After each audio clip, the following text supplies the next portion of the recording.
And we're back with another movie Mount Rushmore. To all of our long listeners on the podcast, you know what this show's about. To all of our new listeners, it's a top 10 show between two best friends from school. We do a top 10 show. We pick a zany topic each month. This month, the topic, because it's Valentine's season, and God bless the fact that the sun is coming up before freaking 8 a.m. now. It's light in the morning, and it's light when we go home from work. It's a beautiful thing. And with that lightness, love is in the air. Now, here's the thing, by the way. I'm Nico Luro, and I'm joined by... The one AJ, Anthony Jordan. As always, my man in charge. But here's the thing, right? We've both been in relationships for a long time around Valentine's Day time, right? It's very stereotypical to pick the top 10 romantic comedies, the top 10 Valentine-adjacent movies.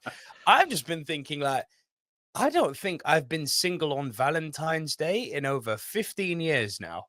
Like, wow. I mean, think about it, right? I've been with Anya, not married for 12, but I've been with her for 12. And before that, well, you met my previous missus. That was 4 years. Like, jeez, your boy's not been single for a long time on Valentine's Day. And it got me thinking, this is how we came up with this topic. It kind of got me thinking, like, grass is always greener. If you're single on Valentine's Day, you kind of think, oh, I wish I had someone, or maybe at bare minimum, I wish I had a date. Well, maybe you don't.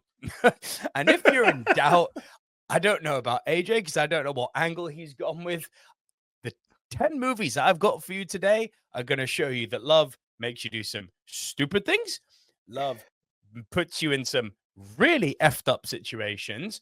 And God almighty, there are some movies where you're like, boy, am I happy to be single, or in my case, theoretically single, because I ain't. But yeah, there are some movies where it's like, oh, you alone on Valentine's Day? Here, watch this for reassurance. You're good. You're doing the right thing. Yeah.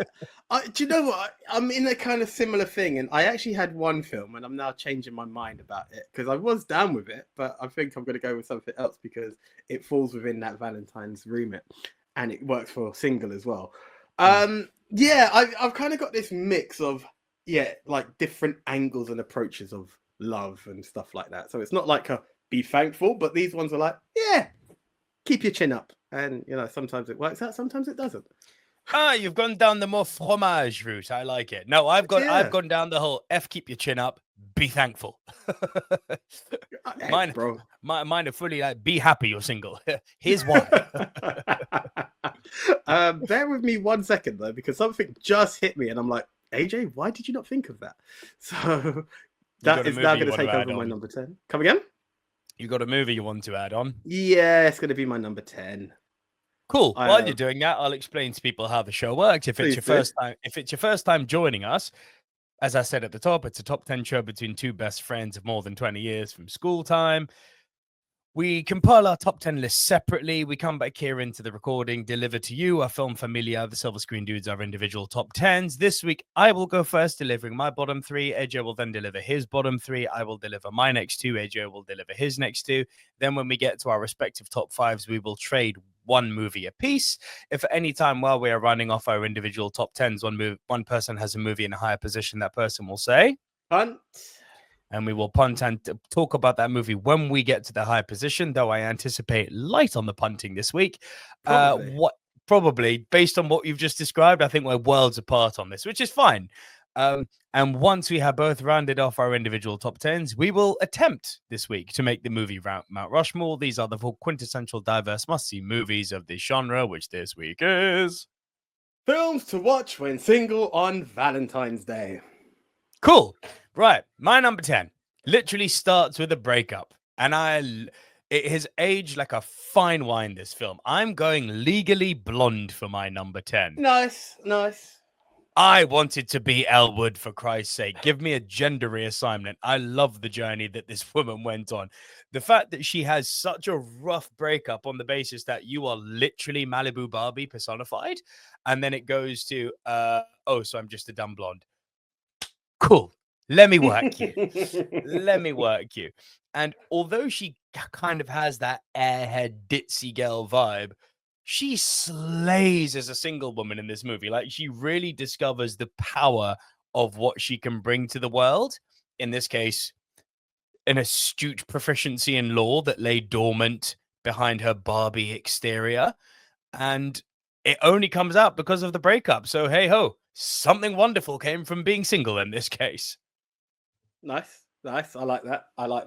Great film. Better than number 2. That's one of those things I remember. Way better. Legally Blonde 1 outdoes number 2 by a long shot. But it's one of those films that was so good it makes everyone rush to see number 2. Then you get sure. No, Reese Witherspoon owned it. So no, credit to her. Credit to you for putting that in. I like that. My number 9. One that reminds you about being in a married toxic relationship. I'm gonna go Thelma and Louise. Good old Gina Davis and Susan Sarandon. Yeah, this is a throwback, isn't it? And the premise is so simple. Gina Davis is married. Her husband is less than savory, should we say? Far less than savory, to the degree that she's scared to even ask something simple like, hey, is it okay if I can go with my girlfriend away for the weekend? And she ends up basically not telling him and going anyway. And because he's a control freak, he gets all crazy and he sends like a private detective played by Harvey Keitel after her. And to escape from Harvey Keitel and her husband, they go on this crazy cross-country road trip that just escalates and escalates and escalates. Shag Brad Pitt, I think, in his first role along the way. Yes, it's a very young Brad Pitt. Not that very anyone knows young what old Brad Pitt looks like until 2024. But but yeah, the chemistry between Sarandon and Gina Davis is it's wonderful. It's very natural, and it really just reaffirms that, hey, you don't need to be in a relationship to have fun. You just need your besties around you. It doesn't end well for them, obviously, but you know, I mean, some people are still questioning, but I don't know how. Okay. Play GTA 5. Go to the canyon. You'll see how it ends. The car has a parachute. No, it doesn't. The car has a parachute. Yeah. Go grease lightning. But yeah, the Thelma and Louise. That's Thelma and Louise is my number 9. I love that one. Nice. I was kind of late to the party on Thelma and Louise. I think it's Me too. only about 10 years, just over 10 years. I think it's just pre or early Silver Screen Dudes I saw it. But no, great film. So yeah, I like that. Screw Love, besties for the win. Yeah. Screw Love, besties for the win. And my number 8, one that I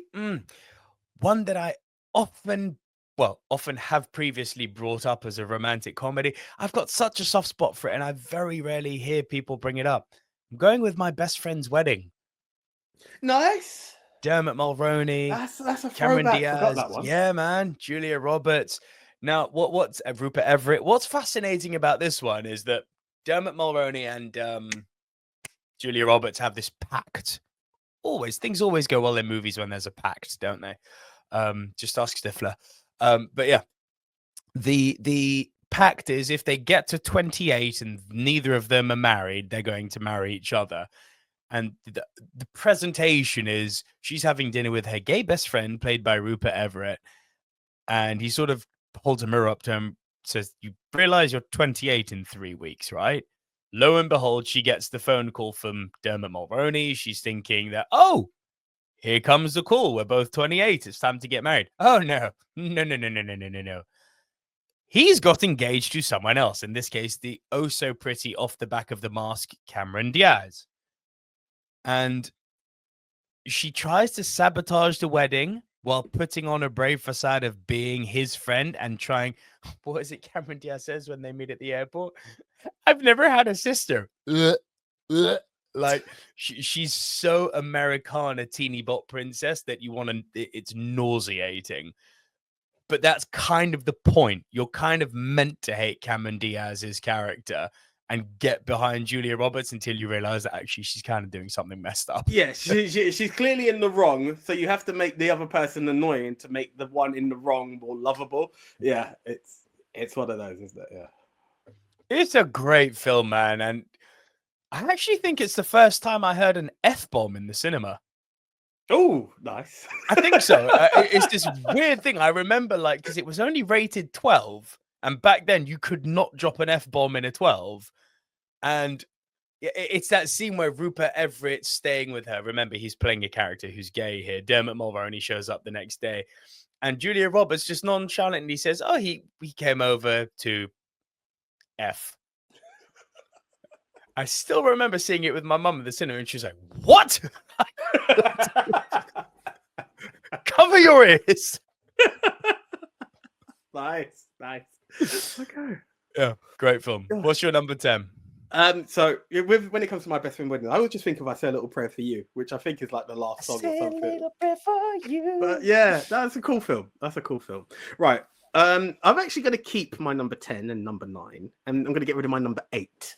But in at number 10, kind of like what you said, where it's about love, but friendship prevails. And it randomly hit me because it's one of those films that on the surface, everyone sees it as a comedy, but it's in essence, someone chasing romance. So I've gone for, believe it or not, this is a very weird left field pick, Dumb and Dumber.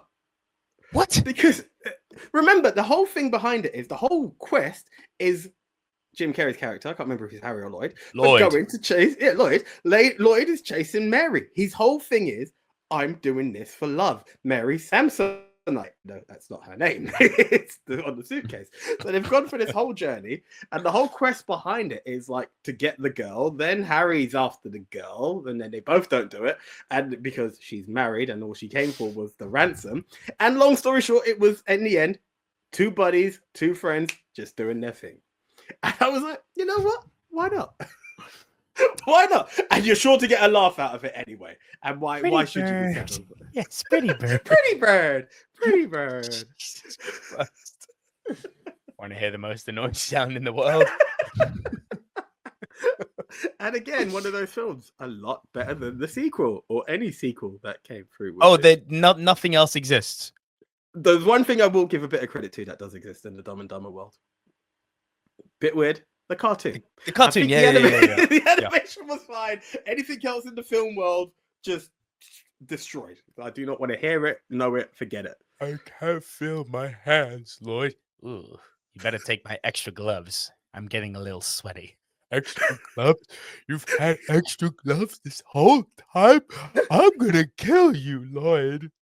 Harry, your hands are freezing. There's that. Skis, huh? Are they yours? The police officer pulling Both them over. Of them? The police officer sending them over. Jim Carrey, Lloyd's daydream, the lighter and the fart. There were so many great moments for this film. And I don't know. I was just like, hey, you didn't get the girl, but you still won. You still had a good time, and you got your bestie with you, bro. So that was it. That was that one. Oh dear. Right, I'll about it to you. I call reach, but I love it. Go for it. You talk about a film that starts with a breakup. I'm going to talk about a film. I know exactly where you're going. I know you.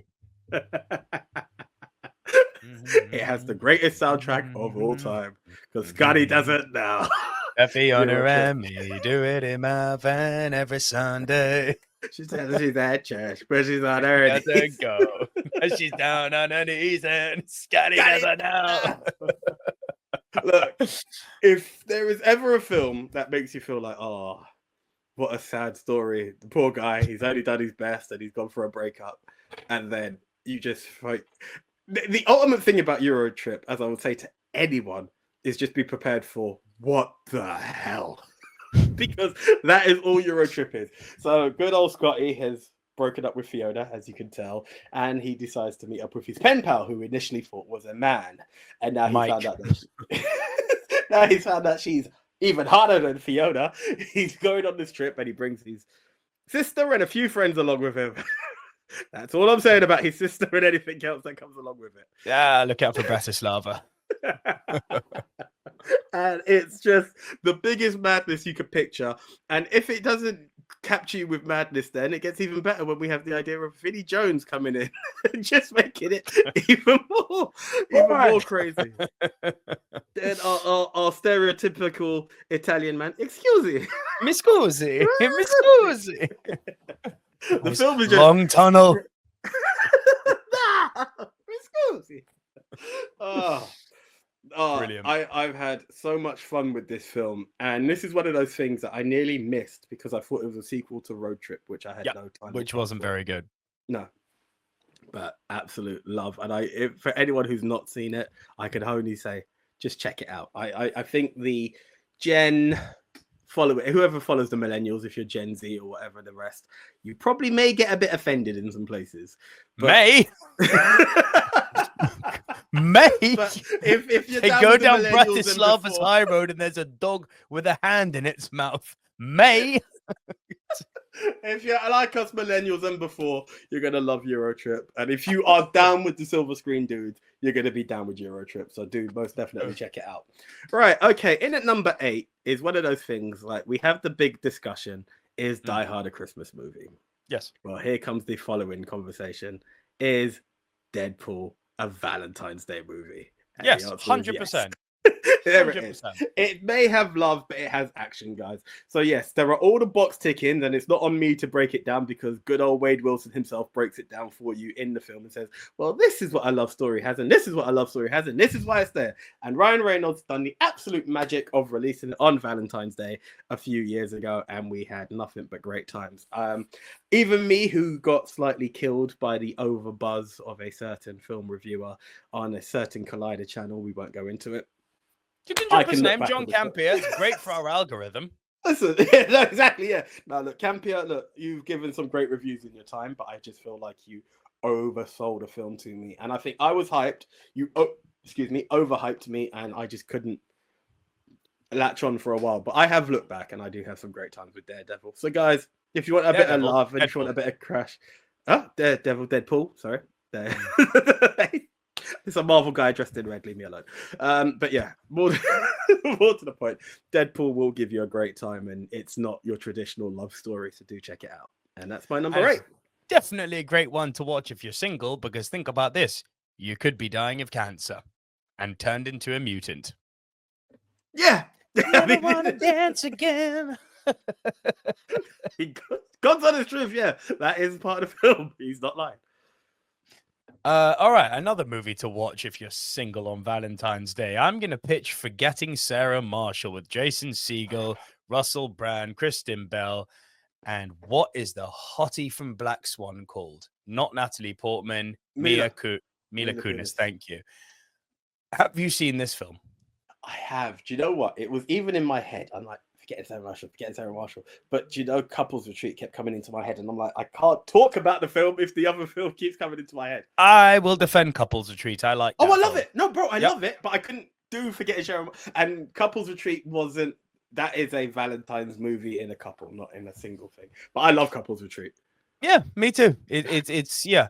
And this has got very, very similar vibes. You know, this guy, Jason Segel, he's been dumped by the mega actress, Kristen Bell, who plays Sarah Marshall. She ends up with this hot-ass singer, Russell Brand, not so cool anymore, in light of a certain Donald Trump, but hey-ho.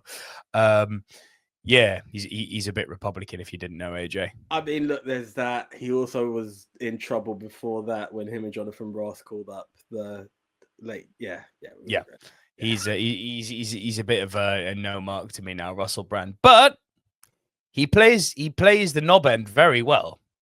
True to form, right? Go to figure. And yeah, it's Jason Segel's character basically through unfortunate circumstances ends up in the same resort, trying to get away from Sarah Marshall. Ends up in the same resort that she's staying in with Russell Brand. Not just that, the adjoining bloody room, because it's a popular hotel in Hawaii. There's no other room.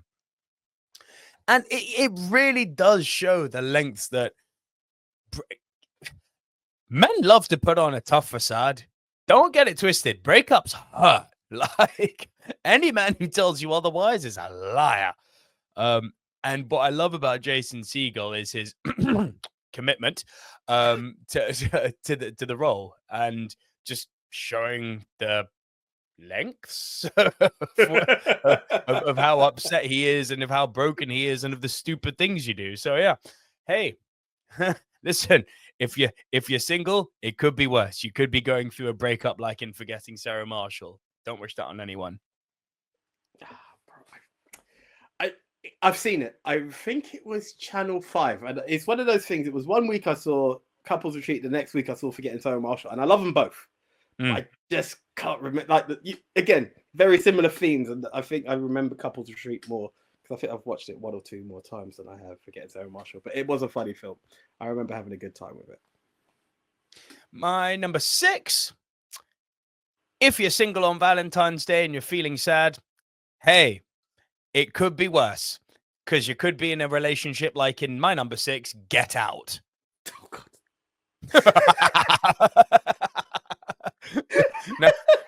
no, how's about that for some messed up relationship stuff? You think you got it bad because you're having a big tub of Häagen-Dazs and you're eating a packet of Percy Pigs after a giant pizza go-go or Domino's pizza, and your fat ass is lonely and single on Valentine's Day, and you're telling yourself, I promise I'll stop eating chocolate tomorrow, I'll get back to the gym, I'll get hot again, I'll stop smoking and drinking, I'll find someone who will take me, but I need to get hot first. Stay fat and happy. It could be Get Out.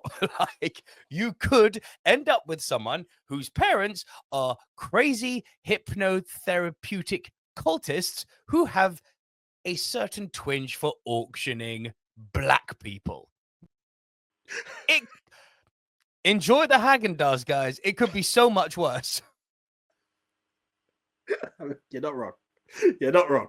There's not even much more to add to that. There's not much more to add to that. Am I a fan of this film? Probably not. But for the basis of your conversation, it works. These ain't jokes. Weird film. Weird film. Weird film. What's his name? Jordan, isn't it? Jordan. Is it Jordan Peele? Jordy P. Director. Yeah. I'm yet to be convinced by his films. Put it that way. Have you seen Nope? No. Very good. That's the one that made me come around to him. Okay. Look, I'll give it a shot. I just look. I'll trust. Genuinely, Nope's cool. Nope's a really cool film. Nice. So that was your 7 and 6, right? That was my 7 and 6. Okay. Tell me, AJ, what film should people watch on Valentine's Day if they're single? This is one of those. My 7 and 6 are very much a give you hope kind of type mission of it all, you know. So in at number 7, you talked about your controversial character with Russell Brand. Here's Mr. I'm Not Allowed back at the Academy Awards, Will Smith in the role of Hitch. Look, this is one of those films that he was the fixer-upper, you know, and I feel like when I had my lonely days, that was the kind of guy I wished, like, if only I met that guy who could make you get whoever you want. And who do we have to do that?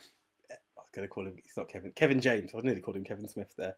Kevin James, when he was something, he was calling King of Queens. They pulled him out of there and they put him into this film, and then he done Paul Blart, and no one spoke about him again.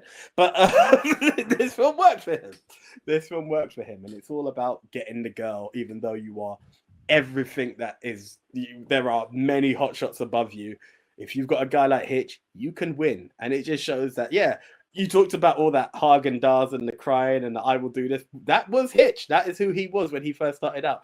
A bit too open, a bit too emotional, and it didn't work out for him. And that's how he teaches guys to be more cool in their zone and do their thing, you know? And that's what it was. Despite not being cool himself. Yeah. And that was the thing. It was that. And then what ultimately came out from this whole film, which a bit of a spoiler, be yourself. Don't try and swing it, because that's how Hitch ended up doing what he done in the end. So yes, if you're looking for the wham bam thank you ma'am or dude, whichever way you sway and do what you do, then take advice from Hitch. But if you really want to win, be you. So hey, that's a bit of nice, bit of positivity and a bit of hope out there for those. And you too can land in Allegra Cole looking like Kevin James. Yeah, I've seen a few guys out there, and I'm like, damn, he's punching. You've seen him in the club, bro. Yeah. In the club, it's because they got a big ass magnum of champagne next to them. But this is the My one man thing. is flashing his wallet. Yeah, this is the thing, is that normally they are the less affluent, and he is when they're punching. This was completely opposite, because Allegra's got all the money. He works for Allegra's dad. Yeah. So it's like, okay, Albert Brenneman, well done. Yeah, literally, right? Well done. Yeah. And look, here's a film in at number 6 that I thought was highly, highly offensive. It's not Shallow Hal. Oh God. Anyway, damn, that could have been more worse. Anyway, I'm not going to pull out another image. This one was one of those that some people thought they can try and mock me with, but hey, jokes on them, it didn't happen. This is my first of 2 Steve Carells. This is one that just shows, hold out, and you will win. Of course, bro. The 40-year-old virgin. Like, it when you feel that the whole world is against you because you are the only single one in your group, and they will make jokes and they question you on your experiences, hold out. Hold out. Because you know what? Those who thought they were winning weren't the winners. And there is a game that the Silver Screen Dudes / Ministry of Wrestling have played. And we got revisited just recently this week or last week. And did I have tears? Did I have tears in my eyes with my reply to good old Tender Tech? Yes, I did. Oh, I wish I could remember the one that we dropped on him. Even then, I still remember. I remember laughing so much, and it was just like, and I say this with love. Den is not a man to be silenced too often. No. Den can silence himself when he's like, right, I'm done with this argument. You win, done. He could do that many times. But when you drop a line to Den the Tech and he goes,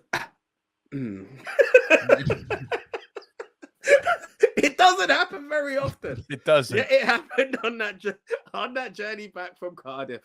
Oh, good time. He got put in the dim lane. That was a good trip. That was a really good trip.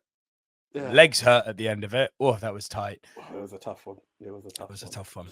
But yeah. Where were we? Sorry. The 40-year-old virgin.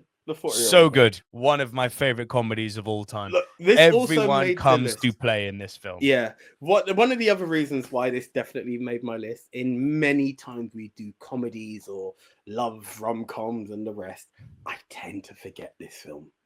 And I remembered it this time, and I'm like, it has to do it, because you follow Steve's journey in this film. You know what it's like to be a single person, and you know what? There's a victory lane at the there's a victory lap at the end. Two victory laps even. Most definitely, he ends up very rich because of all the toys he collected, and he ends up happily married. Yeah. Yeah.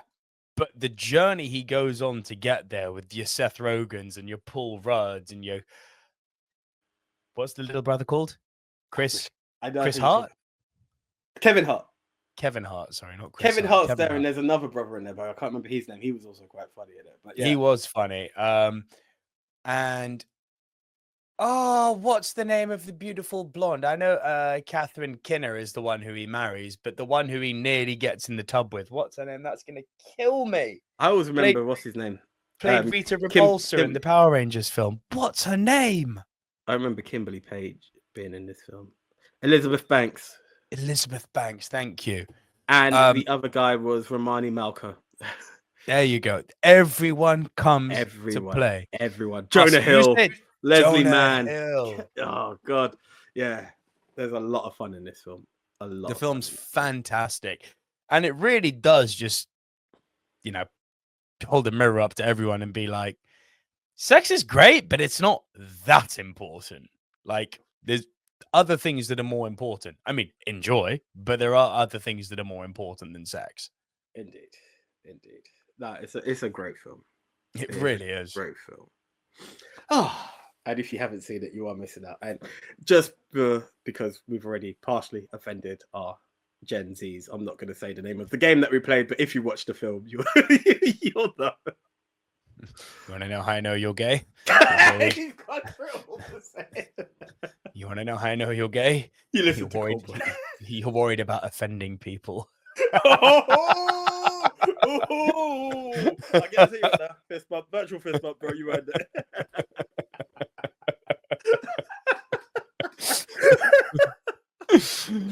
My favorite one.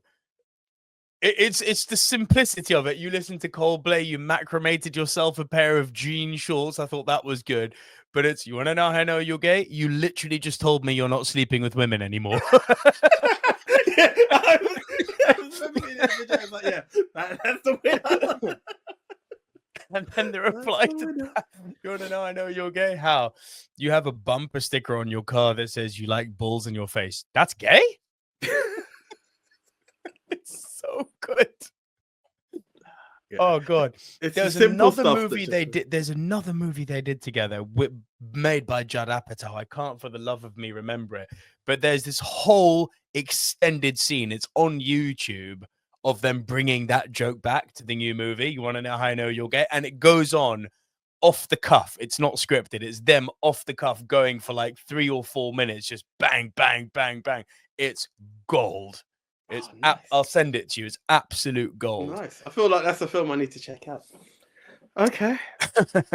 That was your 6, yeah? Yes. Okay. We're into peace territory. My 5. So, when you've been in a relationship a long time, you can make mistakes. Now, and those mistakes can remind you that you wouldn't have this issue if you were single. So, my friend, what am I talking about? It's not cheating if you're single, but if you're married, it's cheating. And if you cheat on a woman like this, she will boil your bunny. Fatal attraction. Ooh. Don't mess around with crazy bitches. Men or women. I'm not even saying women are bitches. I'm using the term bitch, male or female here. There's crazy on both sides. Don't mess around with the crazies if you're in a loving, committed relationship. Don't do it. Mess around with the crazies if you're single. Then you're fine. They ain't got nothing on you. You can get a restraining order for that. You can't do that if you're married. I mean, you can, but then the cat's out the bag, if you get my drift.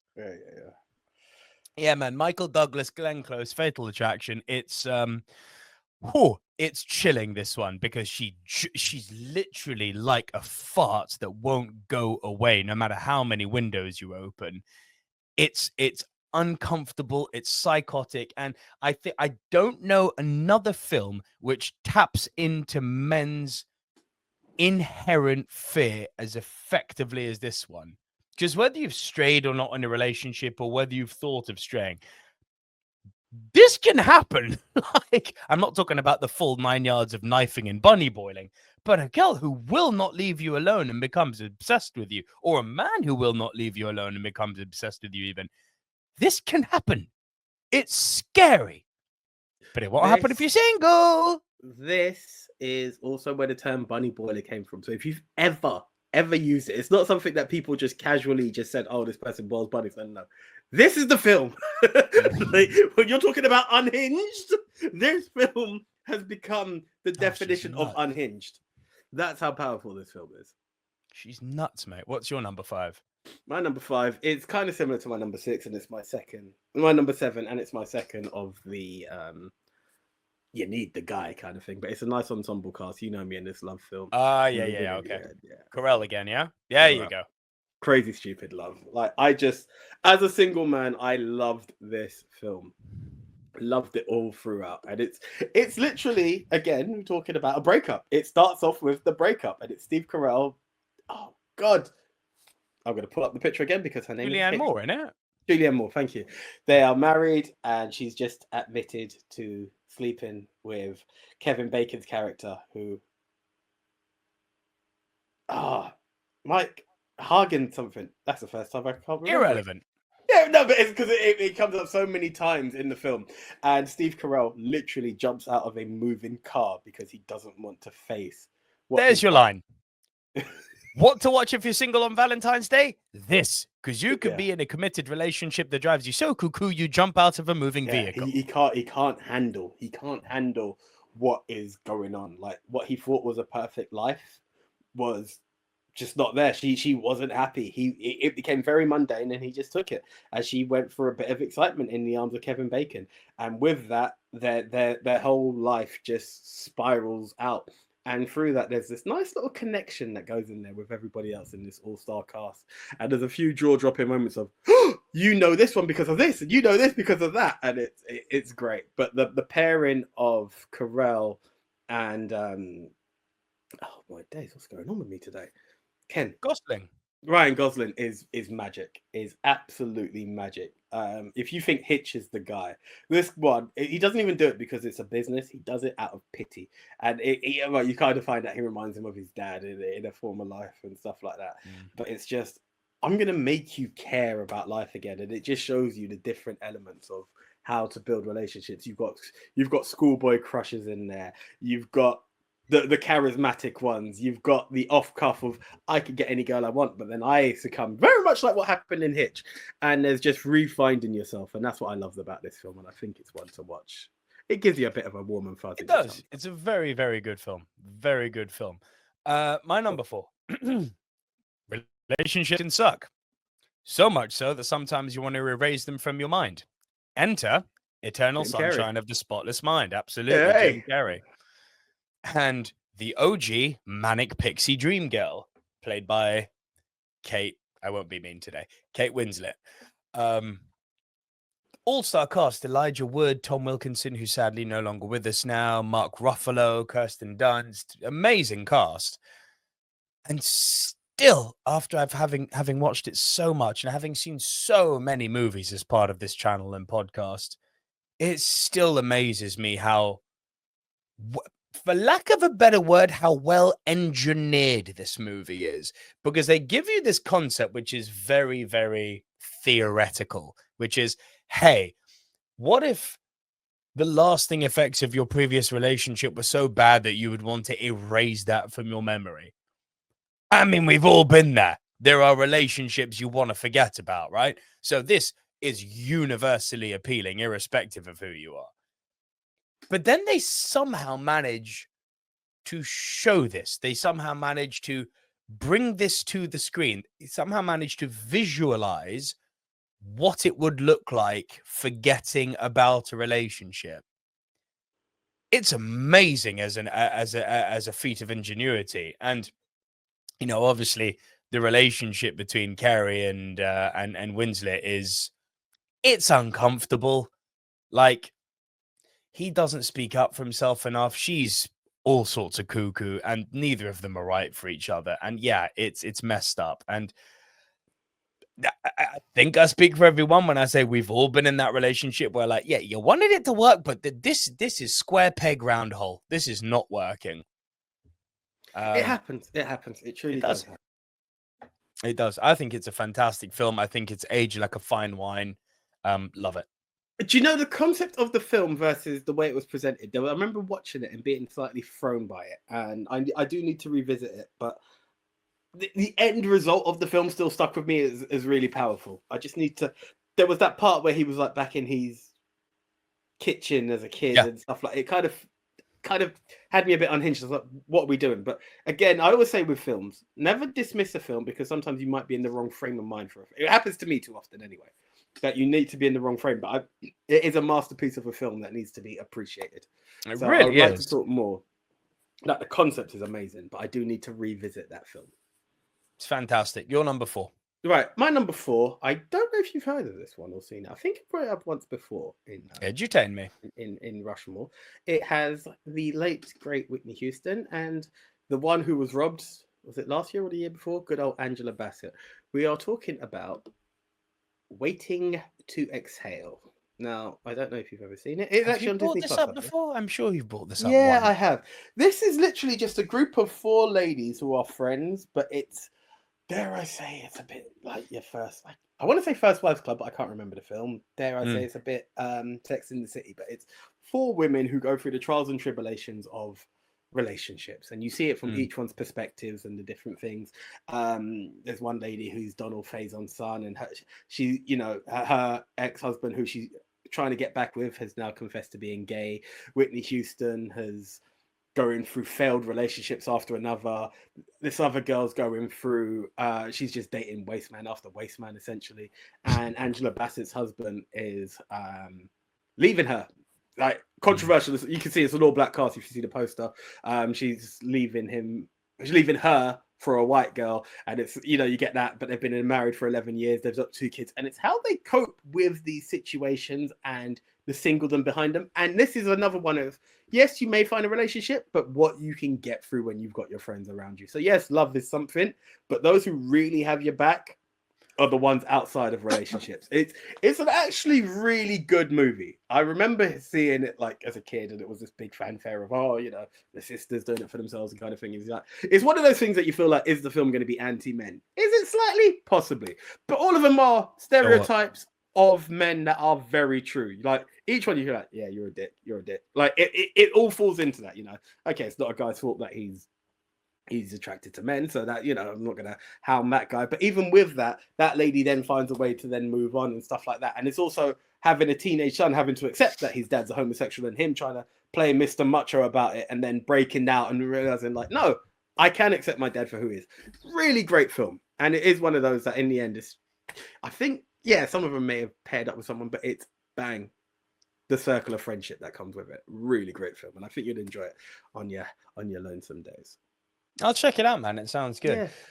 Right, our top threes. Now, my three are all devastatingly messed up for very, very different reasons. Number three. Mine are going to cheer you up. So here we go. Here comes these. I mean, they're messed up. These top three. Can't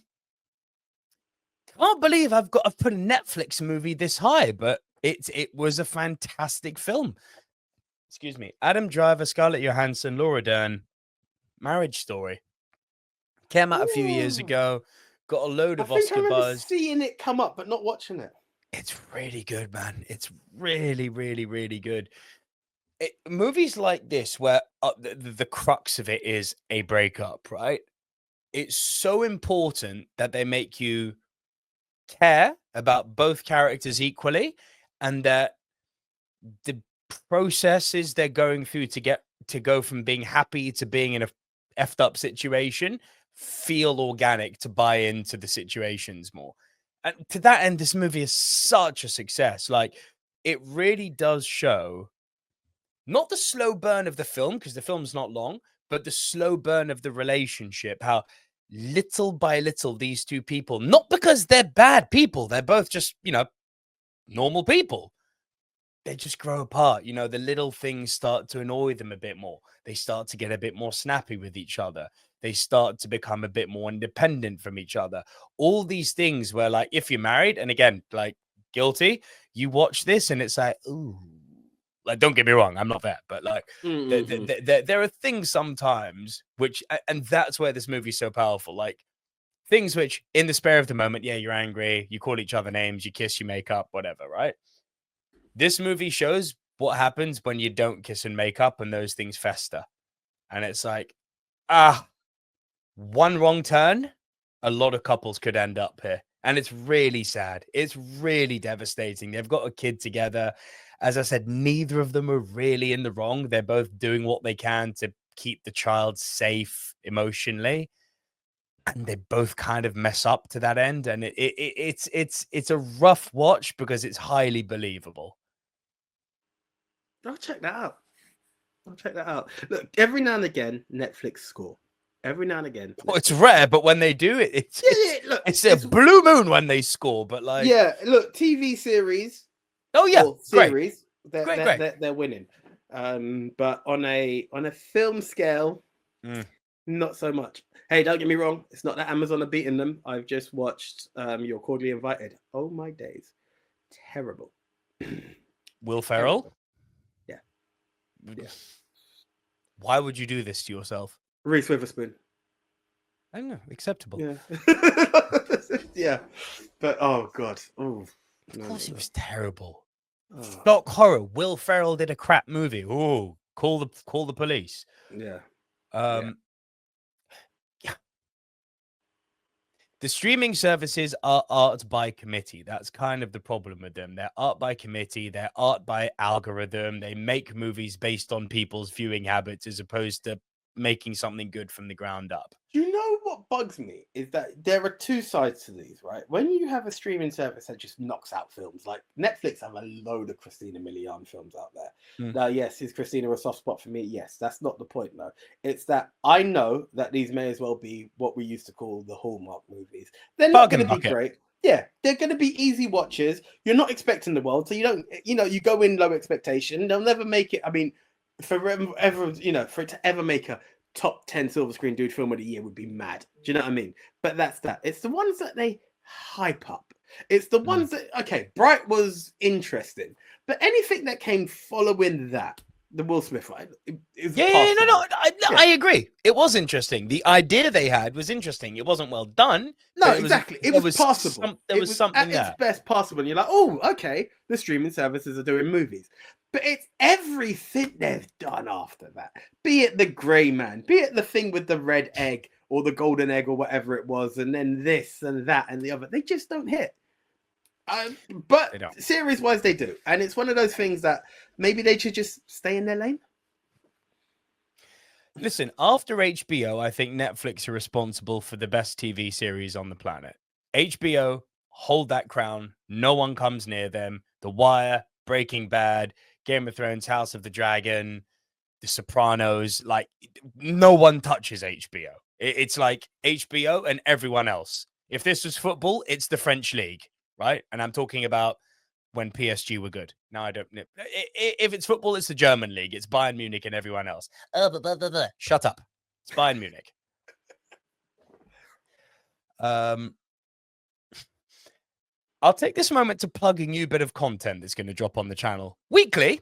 Actually, by the time this video airs, it would have a few episodes would have already dropped every single week. If you don't know, on Wednesdays, both on the podcast and on the channel, there's a show that I've launched this month called New Movie Releases This Week. And it will tell you what's coming to the cinema and it will tell you what's coming to Netflix. Just so you guys can all stop saying they don't make original movies anymore. I'm literally going to hold a mirror up for you every week and go, here's the original movies coming out this week. Are you going to bother to support them? And if you're not, hell, macramate yourself to your sofa in a pair of jean shorts and watch the Netflix movie that's releasing, because that's an original movie as well. They only make prequels, sequels, and remakes and reboots. No, they don't. Lies. And this show is going to show you that. Every single week, 4 p.m. Wednesday. Enjoy.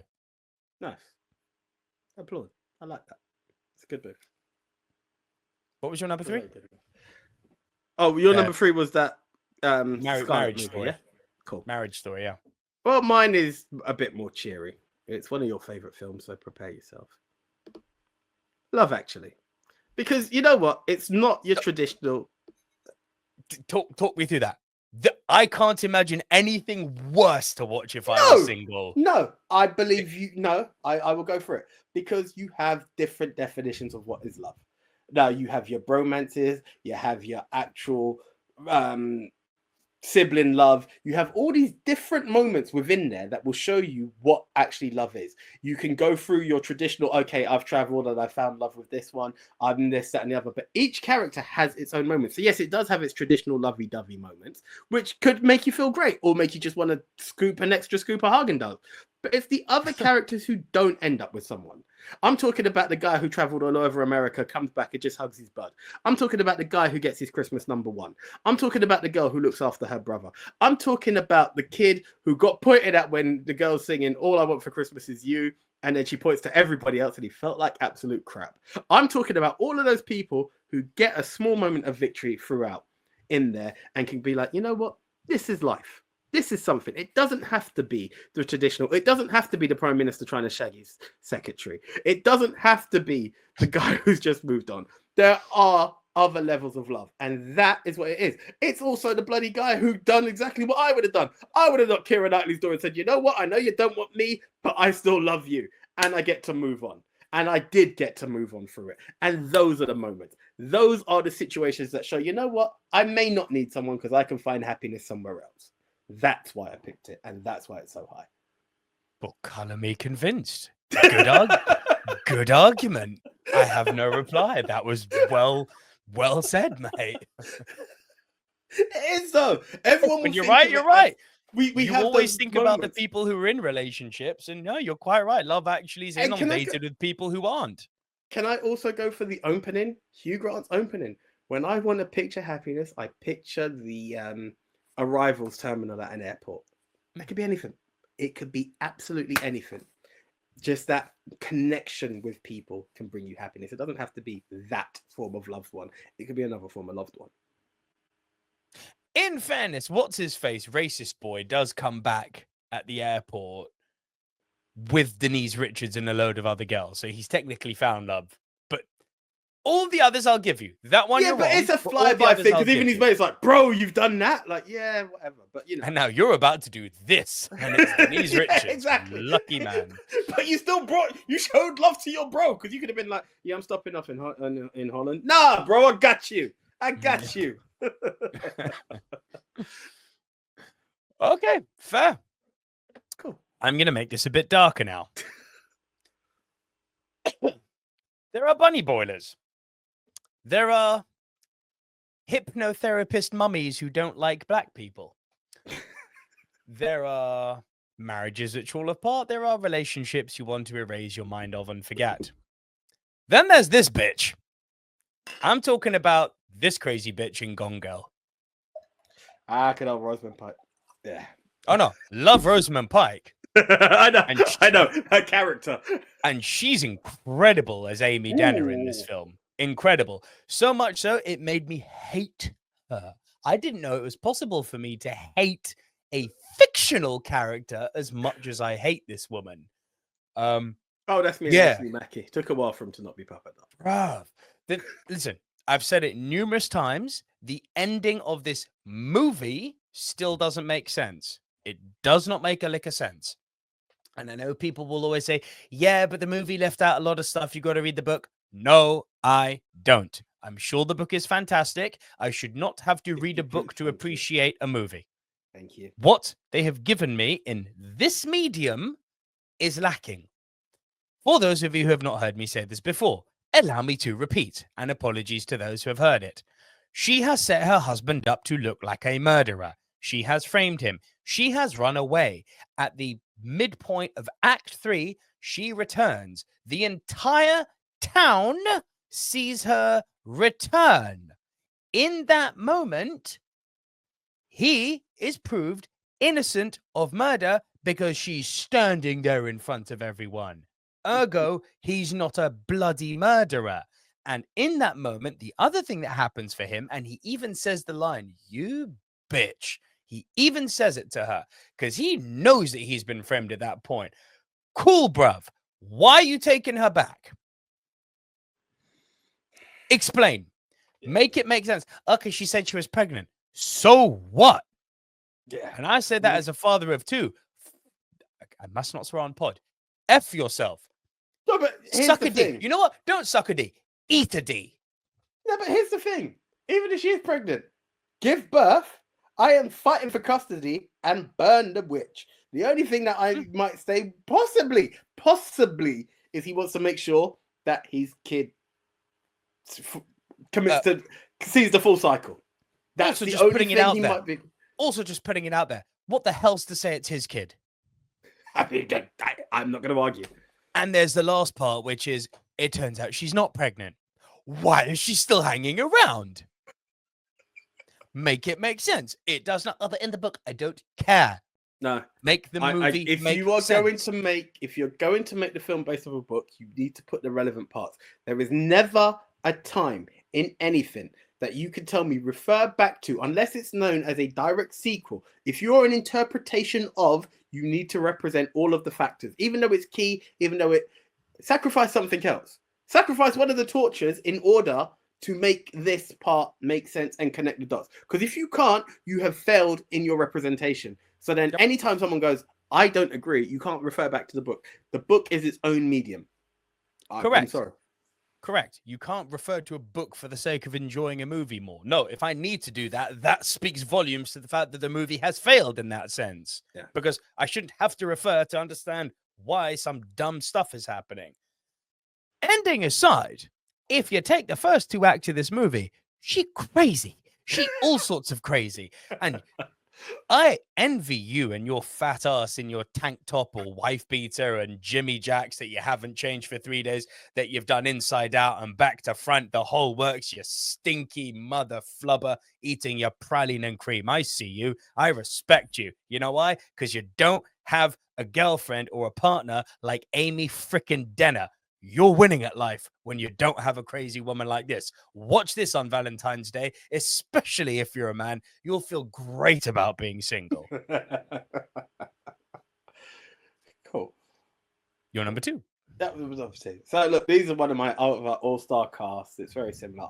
I have a lot of fun with these films, and it's the interpretation is going to be very similar to Love Actually, so I can't really spin on it too much. But it is, he's just not that into you. It's one of those films that starts off with a girl who dates a guy. I can't remember the lead actress in this one. There's so many people in the film, but I was going to say there's a huge amount of stars in that poster. Oh God, yeah. Dates a guy. She goes back to a bar. They go back to a bar, and he's like, "I'll call you." She then goes back to this bar because he has not called within 3 days, and she starts to look for him. And it's Justin Long, who I believe runs the bar, and she's like, "Oh, I'm looking for this guy." He's like, "Oh, really? I don't think he was in today." Yeah. He told me he's going to be in. Oh, really? So, let me give him a call. No. I was just wondering if he's there, and that's how it kind of spills out. He's like, "So why don't you want me to call him?" And she reveals he said he's going to call, and he goes, "Well, look, if he hasn't called after 3 days, guess what, love? He's just not that into you." And he now becomes like a guru to this person. So much so that every time she's on a date that things are developing, she'll phone him and be like, "So if a guy says this, or if a guy does that, what does it mean?" And that is the premise of it. But it's all about the film even started even before that. They talk about how people comfort you with a lie of, "Oh, if a person does this, it means they like you. Let's just deal with the cold, hard truth. If it doesn't happen, it doesn't happen. Deal with it." And through it, I know it sounds bad, people are connected, as these films always tend to be, but you'll see different victories. You've got Scarlett Johansson, who meets Bradley Cooper, but he's married to Jennifer. I want to say Aniston? No. Jason Lee? Oh God, what's her name? Jennifer.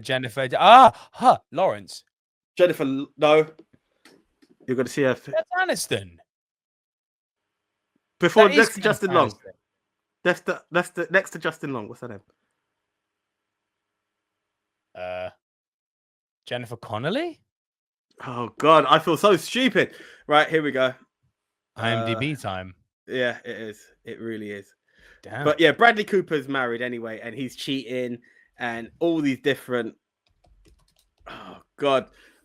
David Lindhagen, for those who think I can't remember what her name is. Jennifer Connelly. Yeah, it was Jennifer Connelly. I did say Jennifer Connelly. You did. I just, for some reason, it didn't ring right. Yes, because she was Jennifer in Hulk. How stupid of me. Yes, that's the one. But yeah, all these different connections, and it's people going through it. And then you've got, while Scarlett Johansson is doing her dirt with Bradley Cooper, there's a guy who is just fiending for her. He's literally going as far as to buy her a house. No.